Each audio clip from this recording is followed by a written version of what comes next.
como o nosso eu pode e deve gerenciar a nossa emoção. Ser líder de si mesmo. Vocês são líderes de si mesmos?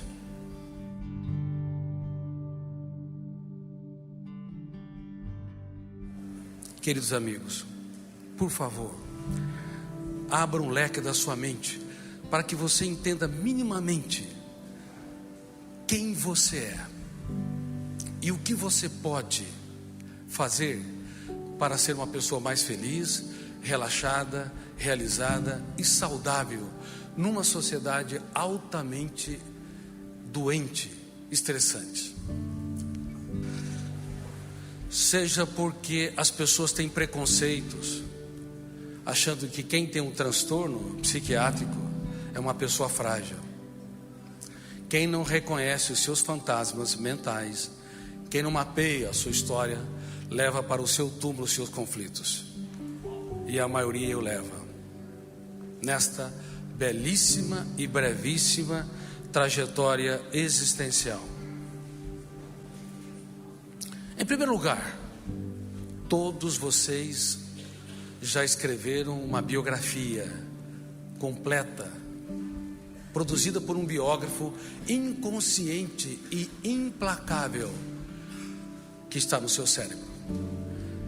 Ele arquiva cada pensamento lúcido ou perturbador, cada emoção prazerosa ou angustiante. Ele arquiva sem autorização do seu eu, que representa a capacidade de escolha, a autodeterminação, a identidade básica, o livre-arbítrio. Ele arquiva tudo que você ama e, em destaque, tudo que você detesta.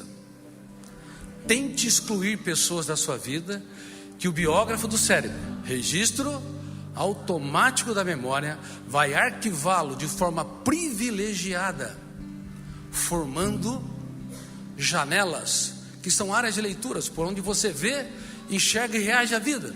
Janelas killers, janelas doentias. Todos os dias os seres humanos estão acumulando lixos no córtex cerebral. Todos os dias eles estão formando janelas que podem sequestrá-los no único lugar que eles deveriam ser livres. Você tem um biógrafo que não dormita. Ele está formando as páginas mais importantes da sua história. Se você não se preocupa com o que você pensa, você é um carrasco de si mesmo. Se você não impugna, não recicla, se você não confronta com pensamentos e emoções asfixiantes, tenha certeza, vai faltar oxigênio cedo ou tarde, usando a metáfora, para você respirar. É por isso que muitas pessoas não têm motivos nenhum para serem felizes. Conhece pessoas assim? Não tem motivos para serem depressivos, pessimistas, mórbidos, mas o são. Por isso que há muitos miseráveis morando em palácios. Por isso que há muitas celebridades que se perdem no poder. E você tiver condições de analisar a historicidade socioemocional, a maneira como eu reage como líder de si mesmo, a qualidade de vida, a capacidade de contemplar o belo, de fazer das pequenas coisas um espetáculo aos olhos, talvez eles estejam no inverso da pirâmide. Há uma preocupação muito grande, porque os seres humanos, por não conhecer o teatro da sua mente, frequentemente não atuam como diretor do seu próprio script. Há dois tipos de pensamentos básicos, e também não sabíamos disso, porque não havíamos produzido teorias nesse sentido. Freud, Piaget, Vygotsky, Kant, Sartre, os grandes teóricos usaram um pensamento pronto para produzir suas teorias. Teorias sobre o processo de formação da personalidade, teorias sobre o processo de aprendizado, formação de traumas, mas não estudaram o tijolo básico que nos constitui como Homo sapiens, o próprio pensamento. Então faltou lacunas tremendas na formação de mentes brilhantes e de uma emoção saudável. As escolas, quando formam os alunos, não definem os tipos de pensamentos. A escola, no mundo todo, o sistema educacional usa o pior dos pensamentos para formar os alunos, que é o pensamento lógico linear, que depende de códigos.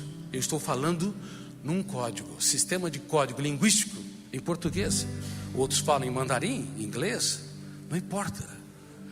O pensamento dialético, ele precisa e sobrevive do sistema de códigos. Ele é o mais fácil de trabalhar. Com ele nós lemos, escrevemos, falamos.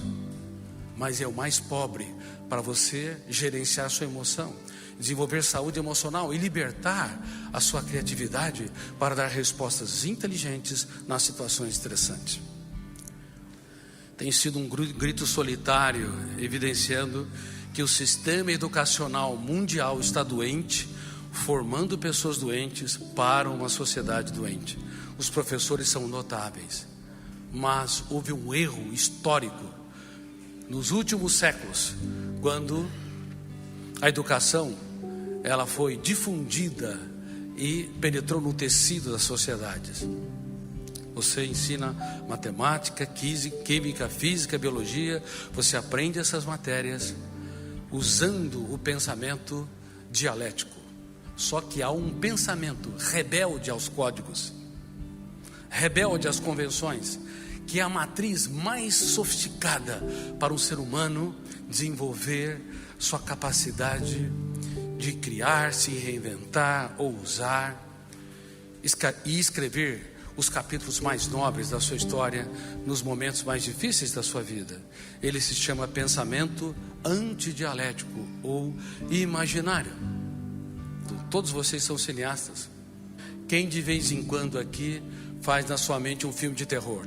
Então, vocês são cineastas de filme de terror? Que filme, que pensamento vocês usam para construir personagens? Que pensamento vocês usam para construir ambientes e circunstâncias de maneira mais sofisticada que os melhores diretores de Hollywood? É o pensamento antidialético. Sem vocês perceberem, vocês têm uma criatividade surpreendente. O homem é tão criativo, o ser humano é tão criativo, que quando ele não tem problema, ele os cria.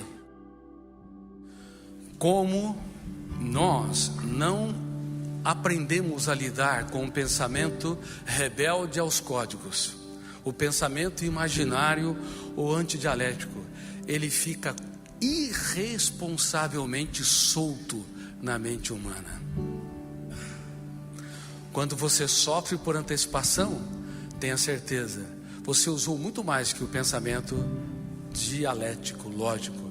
Você construiu um pensamento sofisticado para se estressar, se angustiar, desenvolver ansiedade em relação a um problema que ainda não aconteceu. Quando você rumina perdas, mágoas e frustrações, a mesma coisa. O passado, ele é irretornável. Mas quando o ser humano lê a memória, as janelas killers saudáveis ou lights, ele é capaz de trazer o passado com cores e sabores do presente. E se ele não souber dar um choque de lucidez nos seus pensamentos antidialéticos, ele pode ser o seu maior sequestrador. Na verdade, nenhum inimigo, nenhum desafeto, nenhuma pessoa que se opõe a você pode causar tanto dano a você do que o seu eu, se ele exercer o papel de ser gestor da sua própria mente. Que a mente humana é como um fórum. Nós precisamos, neste fórum, ter um excelente advogado de defesa. Se você não aprender a se defender, inclusive dar risadas da sua estupidez, de vez em quando, você é um algoz de si mesmo. Se você não aprender a abraçar mais e julgar menos, se você aumentar os níveis de exigência através do pensamento sofisticado que é o antidialético, tenha certeza, você vai asfixiar, traumatizar quem você ama. E se você não aprender a dar descontos para si, se você não aprender a namorar a vida, tenha certeza, você vai ter grande dificuldade de desenvolver saúde emocional. O ser humano que não aprende a dar um choque de lucidez, que não aprende a ter um advogado de defesa, o eu lúcido, coerente, que intervém nas suas mazelas e misérias, ele vai ser um prisioneiro, mesmo vivendo em sociedades livres.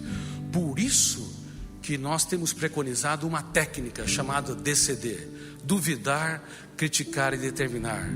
A dúvida é o princípio da sabedoria na filosofia. Tudo que você crê te controla. Se o que você crê é doente e não duvidar, aquilo passa a se tornar uma masmorra. Duvide do controle dos seus medos. Duvide que você não consiga superar a sua impulsividade. Duvido que você não consiga impugnar o seu mau humor. Você tem de duvidar. Você tem de intervir, porque se não o fizer, o biógrafo do cérebro vai registrar janelas killers. E é por isso que as pessoas adoecem ao nosso redor. E é por isso, como eu disse, nós podemos adoecer com muita facilidade. No silêncio da sua mente, é tua responsabilidade aprender a não comprar aquilo que não te pertence. Se alguém te ofendeu, te rejeitou, te criticou, tua paz vale ouro. O resto tem pouco significado. Todos os dias eu duvido, você deve dizer no silêncio mental: eu duvido que a minha paz não vale ouro. Eu critico os meus pensamentos angustiantes e eu decido não ser escravo das minhas emoções. A emoção, ela é a parte fundamental do psiquismo humano, que dá sentido à vida, que estimula o ser humano a superar seus limites, a desenvolver sonhos, a amar. Mas ela pode se tornar extremamente autoritária, violenta, atroz, se você não geri-la. Se você apenas sentir de acordo com o conteúdo dos pensamentos e as emoções, vivenciando esses pensamentos, sentir de maneira não inteligente, não lúcida, pode ter certeza, o risco de você desenvolver cárceres mentais é muito grande.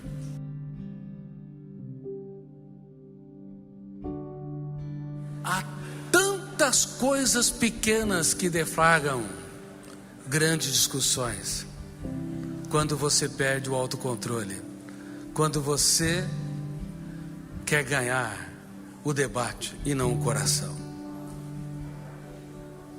você tem uma escolha para fazer todos os dias, a cada momento. O que você quer ganhar? Se você quiser dominar as pessoas, então você tem que escolher a discussão. Se você quer, entre aspas, domá-la e impor a sua autoridade, você tem que valorizar o debate a ferro e fogo.